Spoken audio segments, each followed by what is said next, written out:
The stage we're at now is we have designed and built the first prototype pod that is going to be a driverless vehicle to operate on the pavements of Milton Keynes. It's powered by an electric motor, but really important bit of the technology is that it's got a navigation system that allows it to drive itself.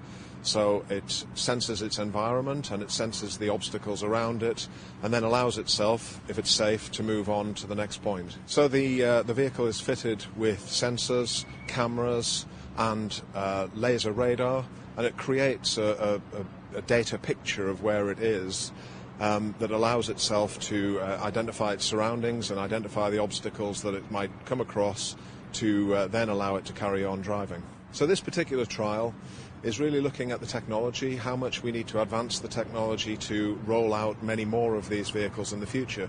But it's also looking at how these vehicles interact with people and how people interact with the vehicles as well. So we're looking at the way that the people respond when a vehicle might be coming towards them, because we have a generation at the moment where we don't anticipate a vehicle might stop if you step out in front of it.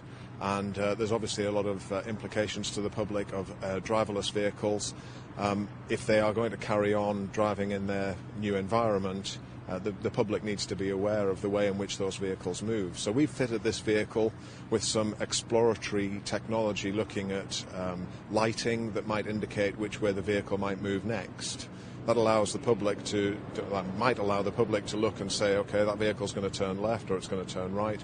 Or we might look at technologies like projection of images to say the vehicle's going to move in one particular direction rather than the other. So that's the whole purpose of the trial, is to look at some of these technologies and how they work and interact with people. Yeah, so one of the aims is clearly looking at safety. There's a huge percentage of accidents that are caused by human error. So if we can remove that human error and take that control into a computer type of control, then we look at improving the safety.